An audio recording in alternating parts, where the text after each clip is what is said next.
깨끗한 자만이 요리를 할 수 있다. 이 말은 음악가 베토벤이 한 말입니다. 이런 말도 했다고 합니다. 영혼이 깨끗한 자만이 음악을 창조할 수 있다. 음악을 만드는 일도 요리를 하는 일도 모두 다 마음과 영혼을 들여다봐야 한다라는 의미가 아닐까요?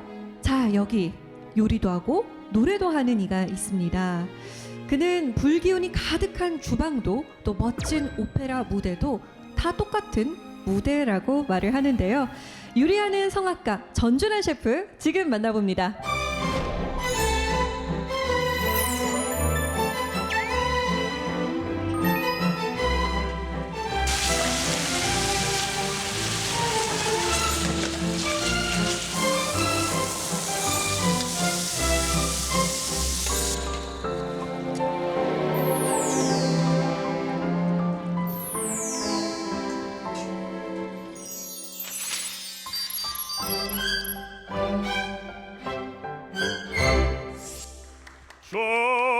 쫙쫙 찢어지어 내 이 몸은 없어질지라도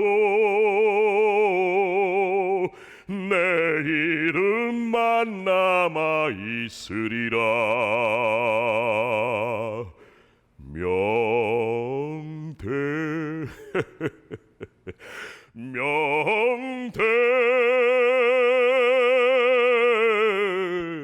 명태라고. 반갑습니다. 요리하는 성악가 전준환입니다. 네, 반갑습니다. 박수 한 번 더 크게 해주실까요? 와, 어떤 곡을 불러주신 건가요? 이 노래는 이제 작곡하신 오현명 선생님, 베이스 바리톤 오현명 선생님의 대명사였죠. 하나의 18번이었고 명태라고 하는 곡입니다. 우리나라 최초의 어떤 해학적인 어떤 그 레시타티보 오페라적인 요소가 들어가 있는 곡이라고 볼 수 있는데 해학 속에 슬픔과 고뇌가 묻어 있는 그런 노래라고 볼 수 있죠.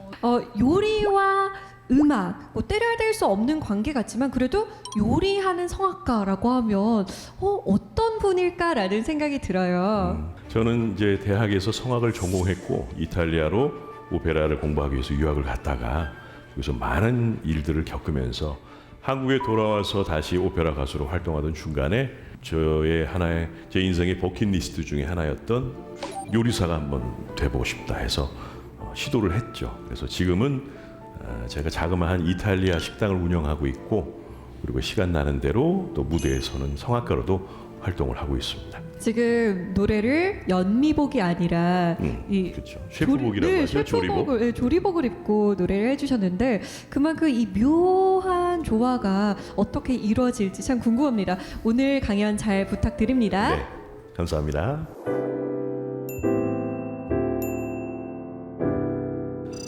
저는 성악을 되게 늦게 시작했어요. 고3 때 우연히 오페라 한 편을 보게 됩니다. 비지의 까르멘이라고 하는 오페라인데 그거를 처음으로 보는 순간 감전이 되죠. 그래서 그냥 집에 가면서 저 혼자 말로 계속 중얼거렸어요. 나는 성악가가 될 거야. 난 성악가로 살래. 난 오페라를 할 거야. 미쳤죠, 고3에. 저희 어머니는 이제 거의 쓰러지시고 집안 다 난리 나고 그래서 연세대학교 성악과를 지원했습니다. 제가 원래 겁이 없어요. 지원해서 어떻게 됐을까요? 당당하게 떨어졌습니다. 떨어지고 수많은 역경을 거쳐서 군대를 제대해서 연세대학교 성악과에 다시 들어갔어요. 제대를 하고 전역을 하고 성악과에 입학했으니까 늦가기 대학생이죠. 그러니 대학 생활이 재밌었을까요? 푸릇푸릇한 20대 청춘들하고 노땅하고 잘 안 어울려요. 그래서 저는 그닥 재미없는 대학 생활 4년을 보내고 대학교 4학년 때 저를 구원해 줄 여인을 만나서 결혼을 하고 졸업하자마자 이탈리아로 유학을 가게 되죠. 그런데 이탈리아 처음에 유학 갔을 때 첫 단추부터 아주 잘 끼워졌느냐 그건 아니었어요. 어느 날 강도가 들어서 아주 친절하게도 저희 자고 있는 부부 얼굴에다가 수면가스를 뿌려줘서 아주 푹 자고 일어났더니 집에 있던 게 다 사라졌더라고요. 그래서 결혼 자금 아끼고 돈 모아서 가져갔던 거 이제 강도한테 다 털리고 정말 빈털터리로 이제 유학생을 시작을 했는데 그러다 보니까 돈이 너무 없으니까 우리나라를 대표하는 유명한 성악가시죠 조수미 씨가 졸업하신 산타 치칠리아 국립음악원에 우수한 성적으로 들어갔지만 학교를 다닐 수 있는 여건이 안 돼서 학교도 한 달 만에 자퇴를 하고 거기서 관광 가이드를 하면서 이제 어렵게 공부를 이어갔죠.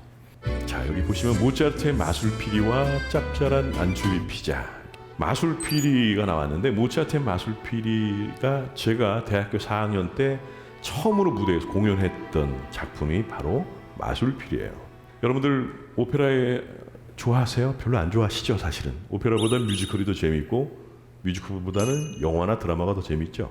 오페라는 말 그대로 고전 작품이라서 좀 재미가 없어요. 그런데 이 모차르트의 마술피리는 상당히 재밌습니다. 어린이를 위한 오페라로도 다시 각색이 돼서 많이 나오고 음악도 재미있고 안에 동선들도 재미있고 내용도 재밌어요. 그런데 이 볼프강 아마데우스 모차르트라고 하는 사람이 프리메이슨의 영향을 받아서 뭐든지 숫자 3을 적용을 했어요. 4분의 3박자였고 등장인물도 자라스트로라고 하는 대제사장 그리고 타미노, 파미나 이렇게 삼각구도로 설정을 하고 3명의 시녀가 나오고 3명의 아이가 나오고 전부 다 3으로 이루어진 오페라가 바로 마술피리예요. 저는 베이스 거기서 대제사장 역할은 굉장히 무겁고 멋있는데 포지션은 참 불리한. 근데 방송국 무대에서 오페라 전용 홀이 아니다 보니까 오페라는 마이크를 이렇게 달고 하는 게 아니잖아요. 네, 정말 순수한 발성으로 소리를 멀리 보내야 하는데 자라스트로라고 한 대제상은 맨 뒤에 세워놓고 테너 주인공은 맨 앞에 소프라노 주인공도 맨 앞에 그러니 똑같이 소리를 낸다면 제가 불리하겠죠. 제 인생의 첫 번째 오페라였는데 평이 뭐라고 나왔냐면 자라스트로가 소리가 하나도 안 들리더라. 너무 크게 상처를 받았습니다. 저에게 큰 상처를 줬던 첫 번째 오페라가 바로 마술피리예요. 근데 저기 나오는 짭짤한 안초비 피자는 또 무슨 연관이 있어서 이렇게 연결이 되어 있을까? 제가 유학을 가서 강도 맞았다고 그랬잖아요. 돈 다 털리고 주머니 남은 돈 몇 개 이제 이렇게 찾아서 제 와이프랑 손잡고 길거리를 무조건 나갔어요. 피제리아라고 피자 파는 집이 있더라고요. 들어가서 기분 전환하겠다고 문을 탁 열고 들어갔는데 이탈리아인들이 꽉 차 있는데 겁이 나는 거예요. 그동안 이탈리아를 공부하고 왔는데도 불구하고 입이 안 떨어지는 거예요. 근데 이제 거기 주문을 받는 할아버지가 막 독촉을 하는 거죠. 왜 막 이태리어로 뭐라고 하면서 빨리빨리 주문하라고. 그러니까 이제 무서워서 주문했는데 맨 위에 써 있는 거 이거 달라고. 그게 피자 나폴레타나 나폴리 피자라는 이름의 피자였습니다. 피자를 받아서 보지도 않고 집에 와서 뚜껑을 딱 열었는데 세상에 피자에 멸치가 이렇게 누워 있는 거예요. 이렇게. 여러분 엔초비라고 아시죠? 말 그대로 멸치 절임이에요. 어마어마하게 짭니다. 그거 피자 위에 토핑으로 올려서 먹었다고 한번 생각해 보세요. 저 태어나서 엔초비 처음 먹어본 거거든요. 이탈리아에서. 그래서 밤새도록 변기를 끌어안고 그랬던 기억이 납니다. 그게 저의 첫 번째 피자 안초비에 대한 기억이에요. 첫 번째 오페라 마술피리에 상처를 받고 처음에 가서 너무 힘든 상황에 첫 번째 이탈리아 음식에 또 상처를 받은 경우가 된 거죠. 근데 사실 저 엔초비라고 하는 것은 이탈리아 이제 그 바닷가 지역에 멸치가 잡힐 그 계절에 이거를 저장하기 위해서 소금에 절여놓고 먹는 음식입니다. 베네토주의 베네치아라고 있죠. 베니스에 가면은 옥수수가 굉장히 재배가 많이 돼요. 근데 그 옛날 통일 이탈리아 시절 이전의 베니스는 경제적으로 되게 어려운 그런 나라였어요. 네. 그러니까 옥수수를 많이 먹는데 옥수수만 계속 먹다 보니까 이제 병에 걸려요. 네. 그 다른 영양분이 공급이 제대로 안 되니까 그래서 옥수수 폴렌타라고 하는 옥수수 빵 위에다가 이렇게 엔초비 절인 멸치를 올려서 먹었던 거예요. 우리 생각으로는 빵에다가 절인 멸치를 올려 먹으니까 그 안 어울릴 것 같은데 시간이 지나면 지날수록 그게 굉장히 묘한 매력과 맛을 가지고 있습니다. 짠맛 끝에는 무슨 맛이 있어요? 단맛이 있습니다. 좋은 소금으로 만들었을수록 마지막 끝맛은 단맛입니다. 그래서 처음에 저렇게 씁쓸하게 시작했던 오페라였고 처음 접했던 음식이었지만 시간이 흐르면서 저에게 단맛을 선사해 준 두 가지의 내용이 되겠죠. 자, 그리고 모차르트 이야기로 연결이 되는데 모차르트가 작곡한 오페라 중에 지금으로 표현하면 19금 오페라가 있어요. 그게 뭐냐면 돈 조반니입니다. 돈 조반니.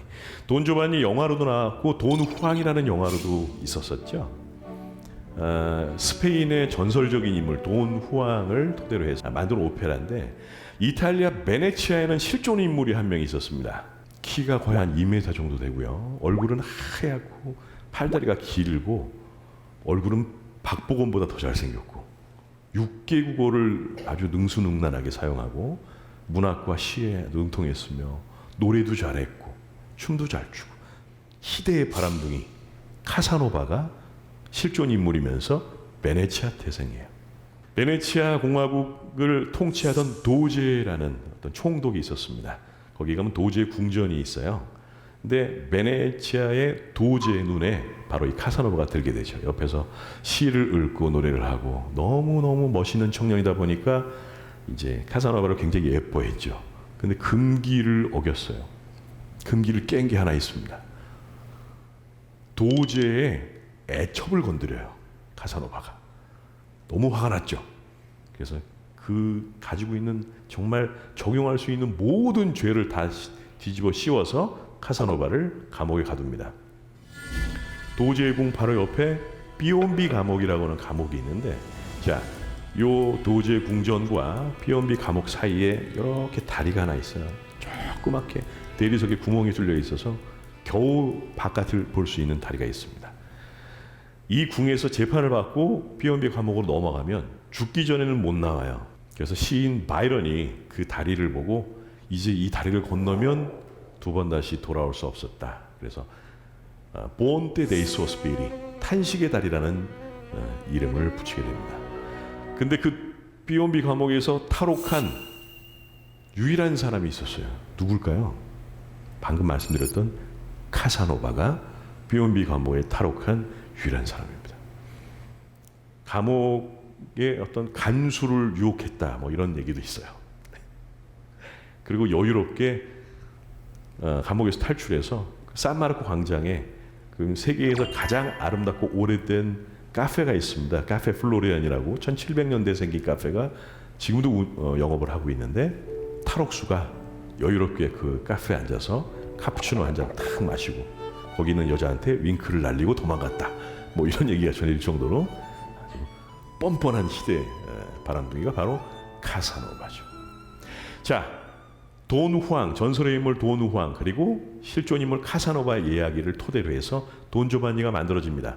얘기의 결말은 권선징악이에요. 마지막에 그렇게 바람을 피고 수많은 여인을 울렸던 돈 조반니는 지옥에 떨어지죠. 그러면서 오페라가 끝이 나는데 이게 재해석되죠. 현대에 와서. 우리는 과연 돈 조반니라는 사람을 미워만 해야 할까? 이 사람이 정말 나쁜 사람이고 잘못됐다고 얘기할 수 있을까? 우리 마음속에도 누구나 돈 조반니를 품고 산다. 제가 예전에 이런 글을 한번 본 적이 있습니다. 상당히 공감이 됩니다. 그렇죠? 돈 조반니가 2막으로 이루어진 오페라인데 2막의 마지막에 돈 조반니가 파티를 해요. 그 시종 레포렐로를 옆에 두고 엄청난 음식을 먹어치웁니다.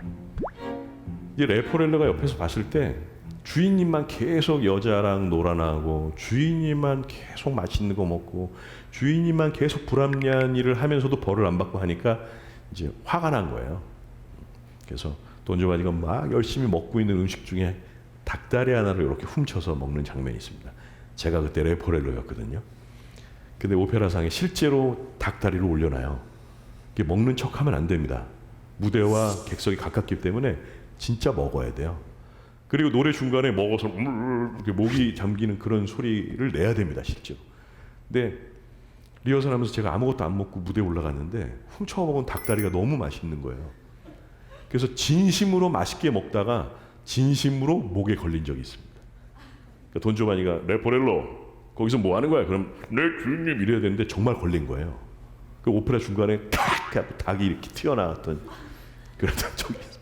그리고 오페라 끝나고 연출 선생님한테 칭찬받았죠. 어쩜 그렇게 연기를 리얼하게 하세요. 연기가 아니었는데 정말 목이 걸려. 모차르트에서 이야기하는 음식이란 사실은 성욕을 의미합니다. 어마어마한 성욕을 나타내는 거죠. 네. 결국 또 보면은 음식과 음악과 역사, 이야기가 다 연관이 있다. 푸치니의 라보엠과 바삭한 아란치니라고 나옵니다. 푸치니는 베네치아에서 조금 아래 내려오면은 루카라는 지역에서 태어난 작곡가죠. 저는 개인적으로 푸치니 음악을 상당히 좋아합니다. 푸치니 오페라 그 중에서 가장 사실 공감이 되고 가슴 절절한 오페라를 이야기한다면 라보엠이에요. 얼마 전에 보헤미안 랩소디 불렀던 퀸이 갑자기 영화로 다시 또 부활하면서 엄청난 인기를 끌었습니다. 보헤미안에서 출발한 말 그대로 집시를 뜻하는데 19세기의 보헤미안은 어떤 집시라기보다도 자유분방한 삶을 원했던 사람들을 통칭하는 얘기가 됐어요. 거기에 등장하는 시인 루돌포, 그다음에 음악가 쇼나르, 그다음에 철학자 콜리네, 이런 사람들이 다 아주 가난한 다락방에 모여서 사는 그런 이야기들을 그리게 바로 라보엠이죠. 미미라는 여인을 사랑하고 로돌포는, 그다음에 화가 마르첼로는 무제타라는 여인을 사랑하죠. 결국 비극으로 끝납니다. 주인공 미미가 폐렴에 걸려서 그 약값을 구할 수 없을 정도로 가난한 그 사람들을 보는 앞에서 로돌포의 품에 안겨서 죽음을 맞이하는 비극으로 끝나는 오페라예요. 제가 귀국해서 처음으로 했던 공연이 바로 라보엠이에요. 2010년에 한국에 와서 예술의 연당에서 처음으로 했던 오페라가 라보엠이었습니다. 귀국을 했을 당시에 저의 생활도 실제 라보엠과 크게 다르지 않았어요. 막막하고 기댈 데도 없고 의지할 데도 없고 아무것도 없는 상황에 가난한 예술가. 그래서 정말 혼신을 다해서 노래를 했던 것 같아요. 내 삶을 이야기하는 것 같아서. 그때 제 아내는 전단지 나눠주는 아르바이트를 했습니다. 저는 연습한다고 가서 연습하고 있고 아내는 한 푼이라도 벌어보겠다고 전단지를 나눠주면서 하루에 5만 원, 6만 원을 벌었던, 진짜 아프고 힘들었던 시절이 다시 반복이 됐죠. 귀국하자마자. 아란치니라는 음식을 제가 여기다 왜 붙여놨냐면요. 이태리 유학 시절에 저희 아이가 태어납니다. 근데 저는 이제 가이드로 일하러 나가고 아이를 데리고 공원에 산책을 하거나 데리고 다닐 때 이제 점심값도 넉넉치가 않으니까 그냥 간단하게 한 끼를 해결하기 위해서 제 아내가 자주 사 먹었던 게 바로 아란치니라고 하는 튀김이에요.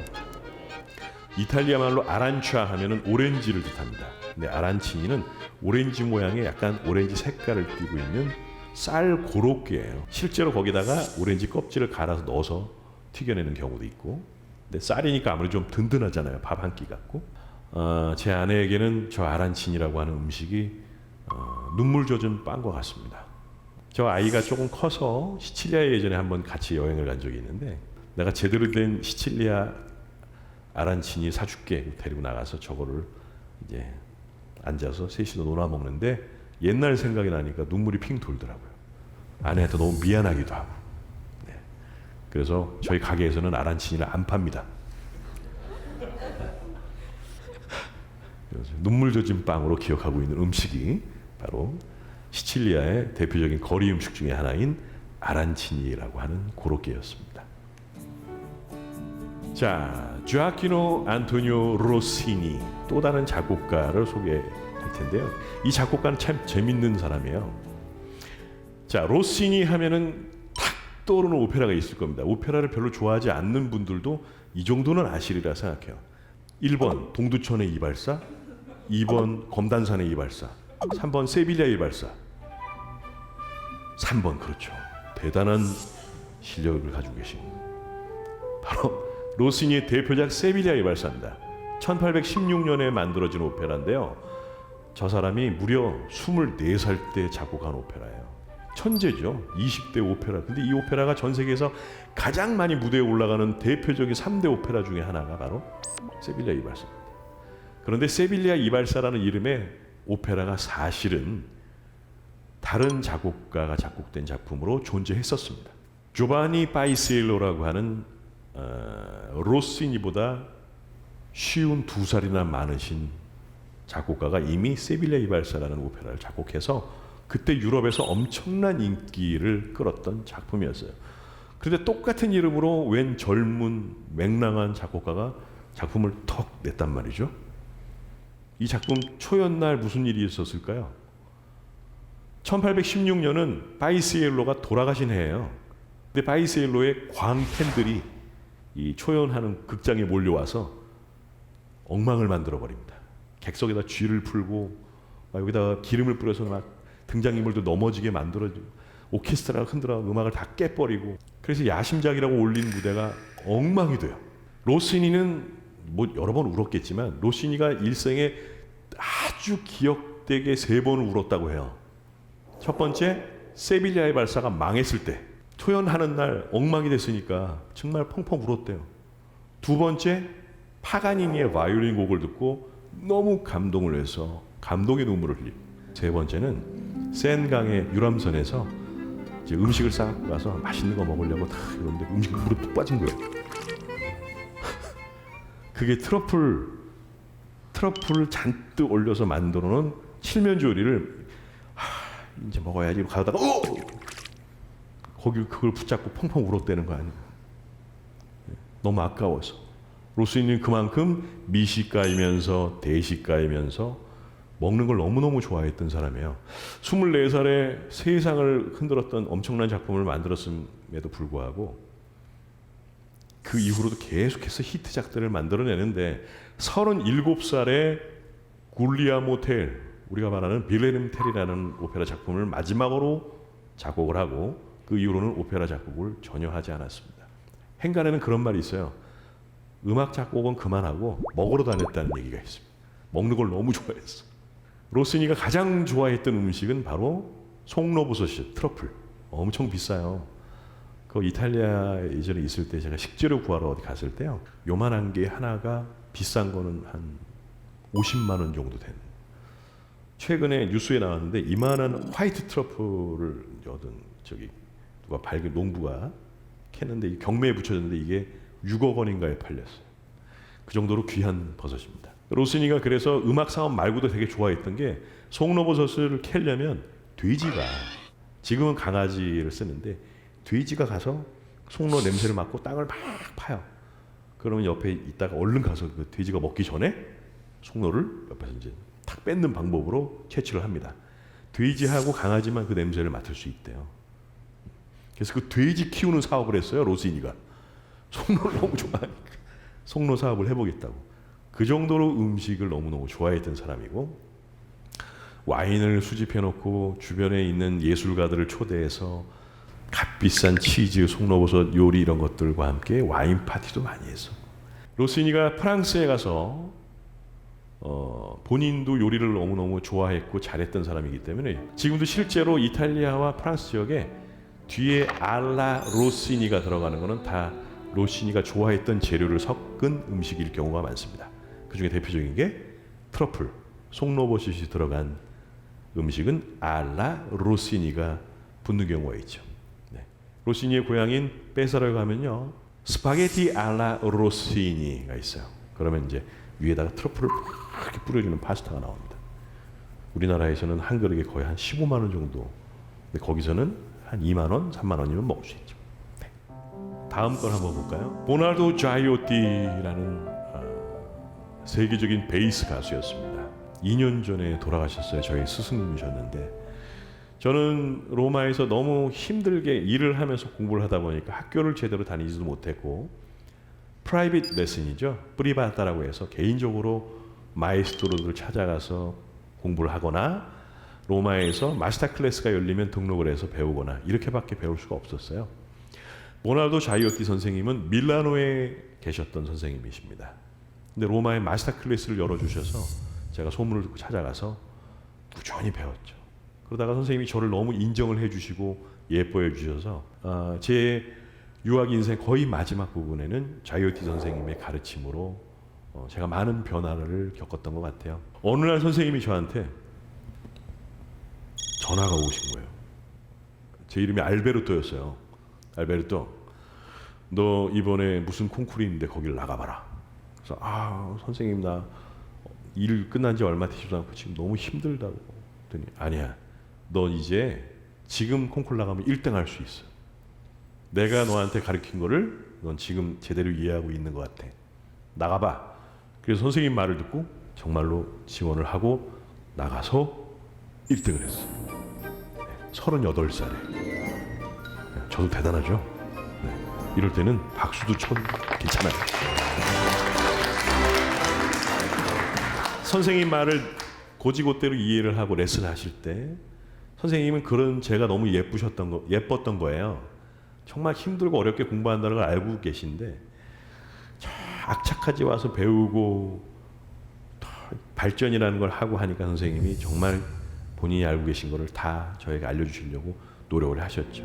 그리고 선생님이 놀랍게도 저한테 레시피를 하나 알려주신 게 있어요.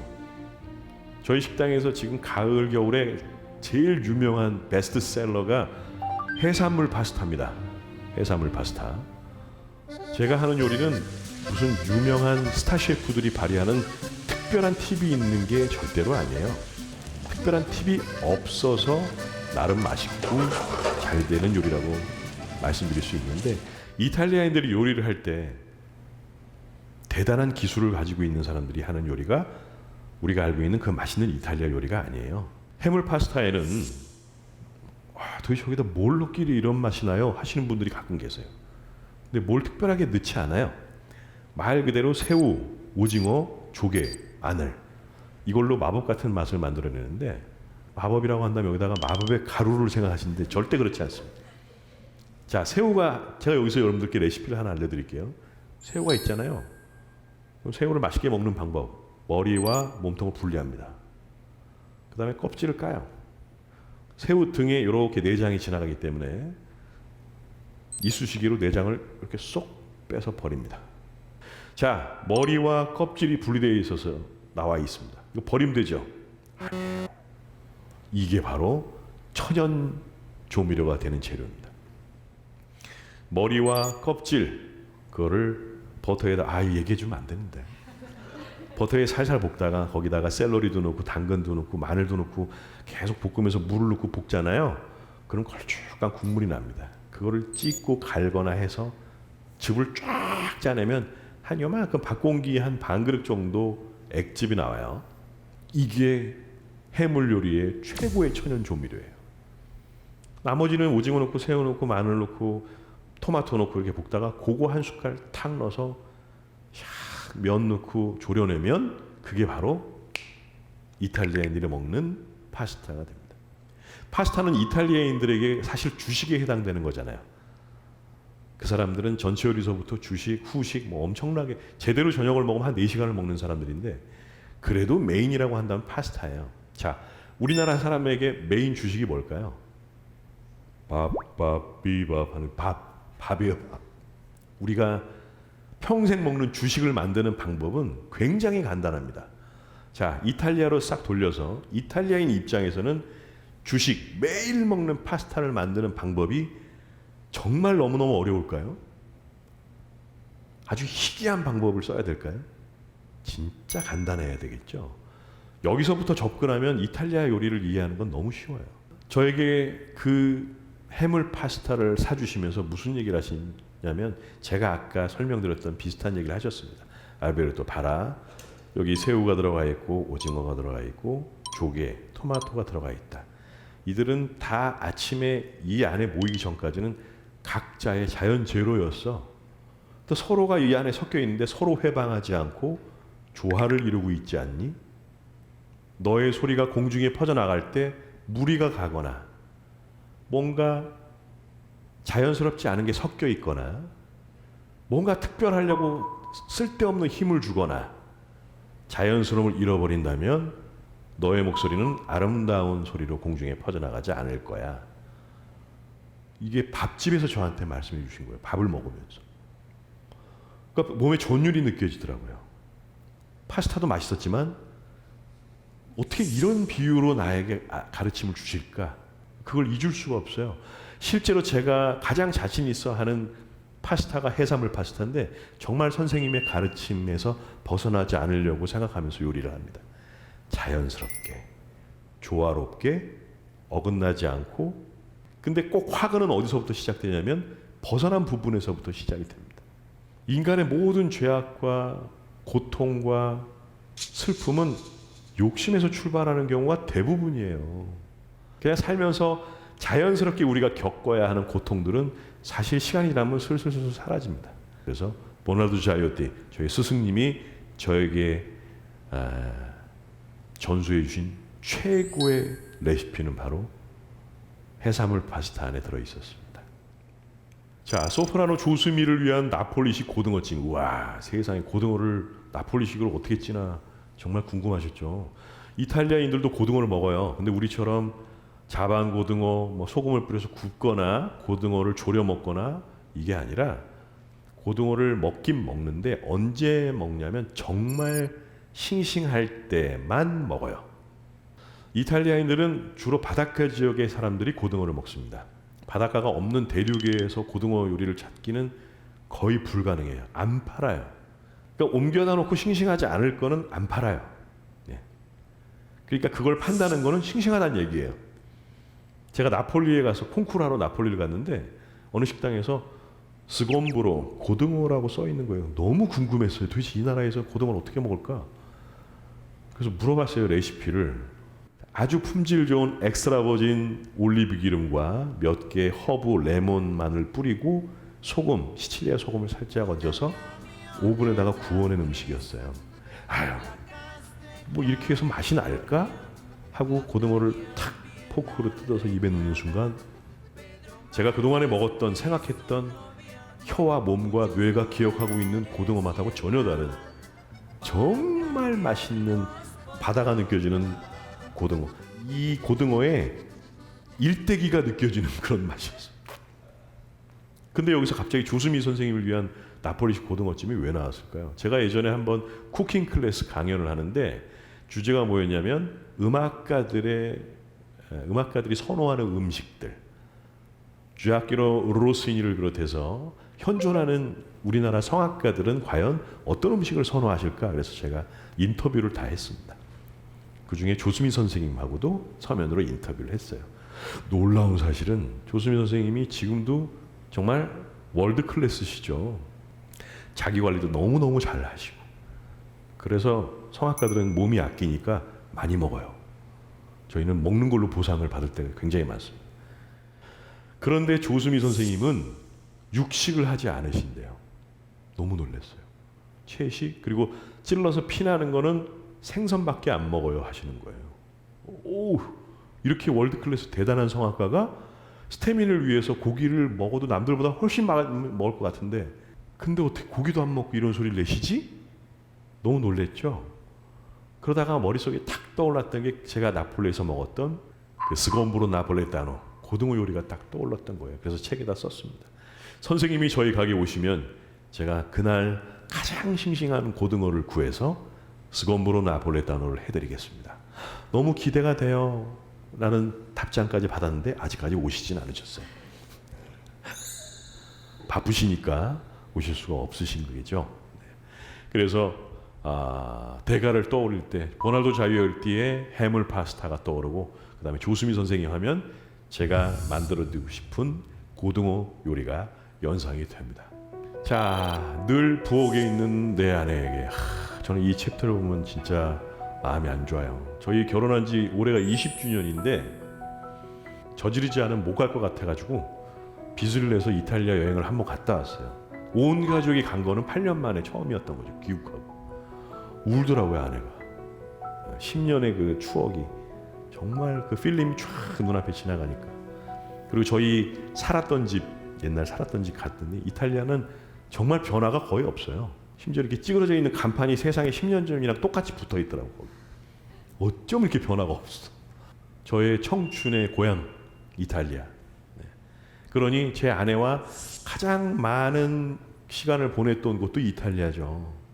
음악 한다고 나가서 맨날 노래하러 돌아다니고 뭐 중간에 돈 떨어지면 와서 가이드하고 돈 차면 또 나가서 노래하러 다니고 콩쿠르 가서 상 받으면 다 따라와서 그 옛날 이 카메라 이걸로 연주하는 거 다 찍고 어느 콩쿠르에서 제가 2등을 하고 연주를 하고 딱 내려왔는데 이태리 할머니가 저한테 오더니 얼굴 따귀를 딱 때리는 거예요. 까띠고 나쁜 놈. 오, 왜 그러세요? 했더니 네 아내는 저거 찍느라고 연주 하나도 못 봤다고. 넌 까띠보라고.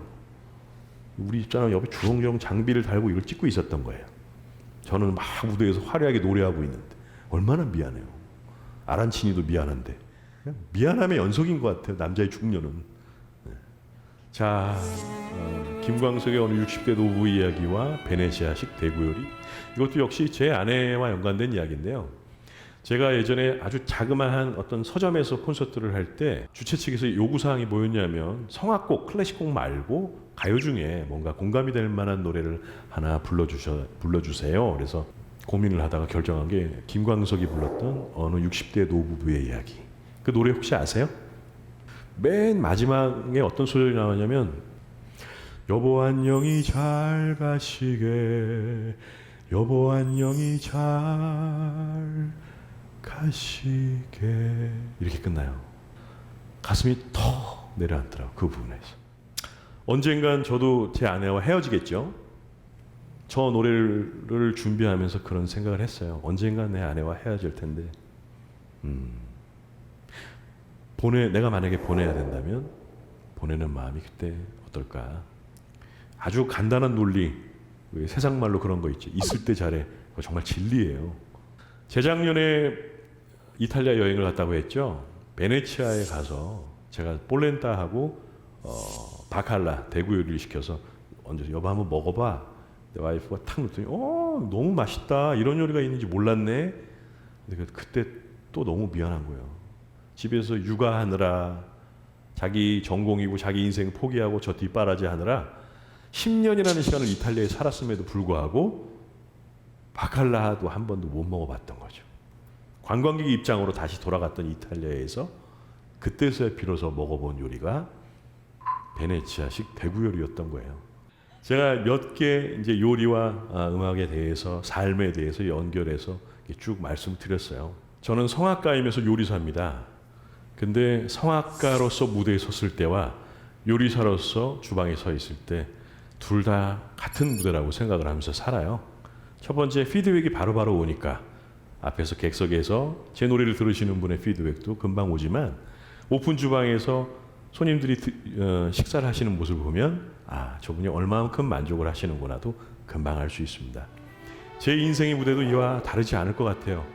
그냥 저는 지나간 날 또는 오지도 않을 날에 대한 걱정이나 근심 가지고 살지는 않습니다. 그냥 오늘이라는 저에게 주어진 이 식재료를 오늘 정말 맛있게 한결에게 정말 맛있는 음식을 만드는 것처럼 최선을 다해서 오늘을 사는 사람입니다. 저에게 있어서 행복이라고 하는 것은 거창한 게 아니라 그냥 오늘 살아있으면서 제가 일상에서 나누는 많은 것들이 다 저에게 있어서 행복의 재료이고 음식이고 기쁨입니다. 마지막으로 이런 말씀 드리고 싶어요. 가장 중요한 건 오늘입니다. 지금이고요. 이거를 만끽하시면서 사시는 인생이 되시기를 바라겠습니다. 강연 여기까지 하도록 하겠습니다. 감사합니다.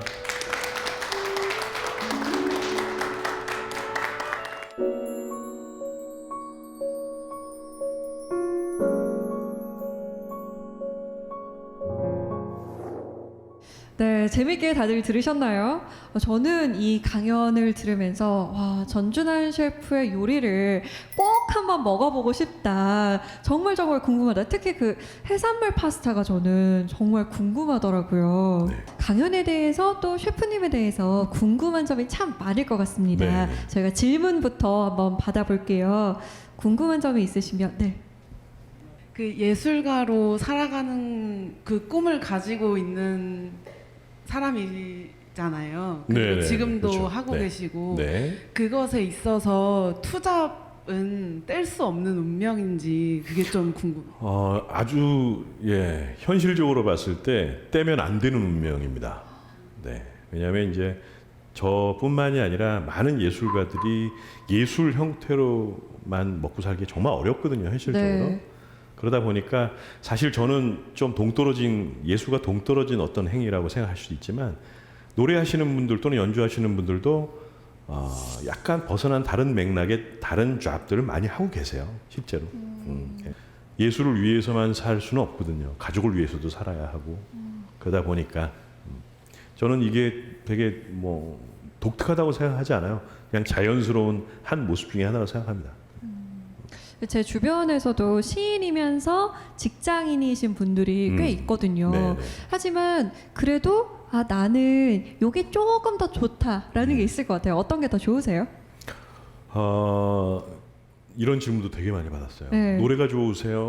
뭐 요리가 좋으세요? 단골 질문일 것 같아요. 아무래도. 요리할 땐 요리가 좋고 무대에선 노래가 좋습니다. 거기에 최선을 다해야 요리는 요리대로 나오고 노래는 노래대로 나오니까 노래하면서 올라가서 오늘 매출이 어떻지? 막 이렇게 생각하면 노래 엉망이 되겠죠.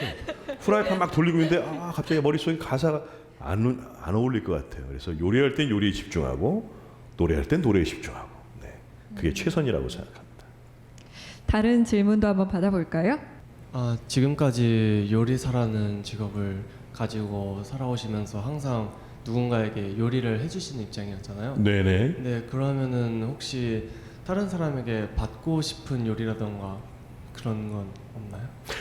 요리사 입장에서 제일 선호하고 맛있어하는 음식이 뭔지 아세요? 남이 해준 음식입니다.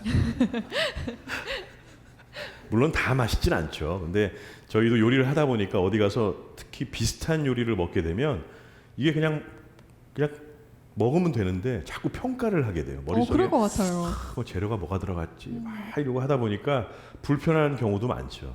근데 이제 누구에게 뭐 초대를 받았거나 뭐 저희 아내나 뭐 저희 어머니나 아니면 뭐 친척들이나 친구들이나 뭐 만찬에 초대받아서 요리해주면 정말 저는 아무 적이 없이 너무 맛있게 먹습니다. 많이.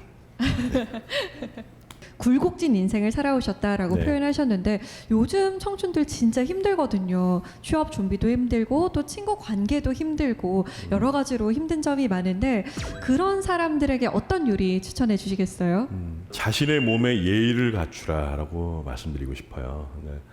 우리가 사실 하루 세 끼 먹는 사람들이잖아요. 무엇을 먹느냐가 곧 그 사람이다라는 말이 있습니다. 근데 사실 조금 안타까운 게 우리가 흔히 나가서 우리가 먹는 한국 음식들, 한식들 보면은 예전 원래 고유의 한식에서 많이 벗어났다고 생각이 돼요. 그 중에 달고 짜고 자극적인 요소가 너무 많이 포함되어 있다 보니까 우리 젊은 세대들 특히 이 음식들을 늘 일상에서 접하고 먹고 사는 세대들을 보면 조금 안타까울 때가 많죠.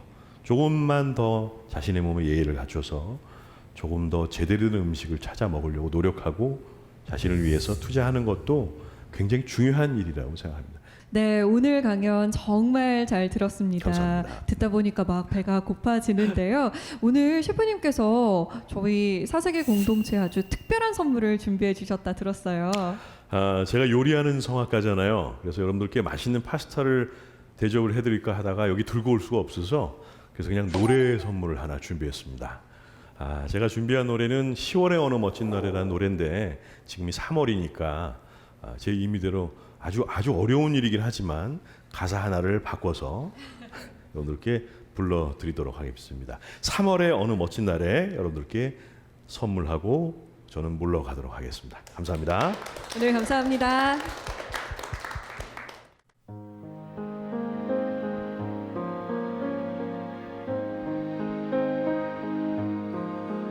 눈을 뜨기 힘든 가을보다 높은 저 하늘이 기분 좋아. 휴일 아침이면 나를 깨운 전화 오늘은 어디서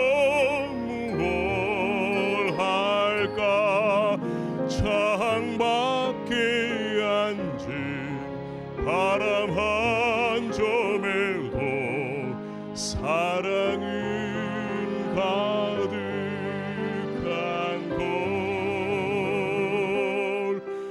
널 만난 세상 더는 소원 없어.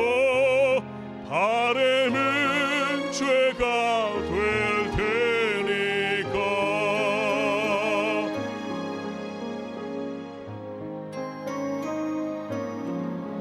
가끔 두려워져 지난 밤 꿈처럼 사라질까 기도해.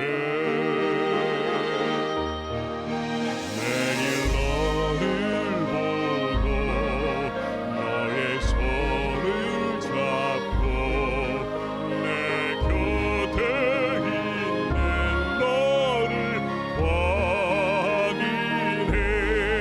창밖에 앉은 바람 한 점에도 사랑은 가득한 걸. 널 만난 세상 더는 소원 없어.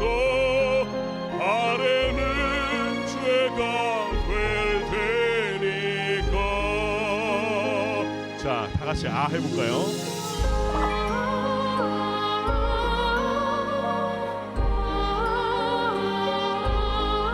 여자분들만. 자, 남자분들은 저와 같이 다시 안 하는 겁니다.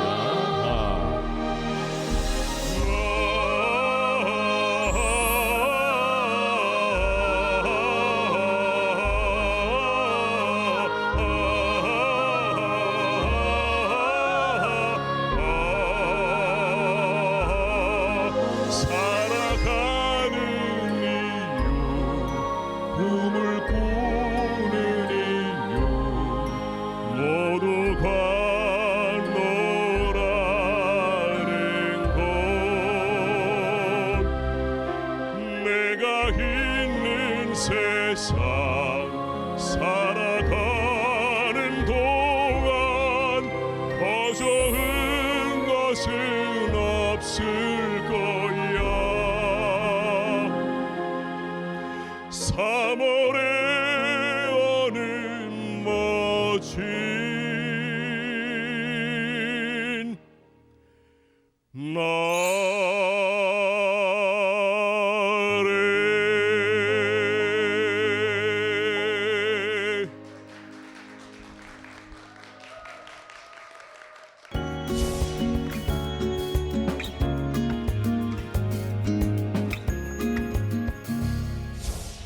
봄이 되니 무거운 겨울 코트의 어두운 색 대신 산뜻하고 밝은 색들이 거리를 물들이고 있습니다.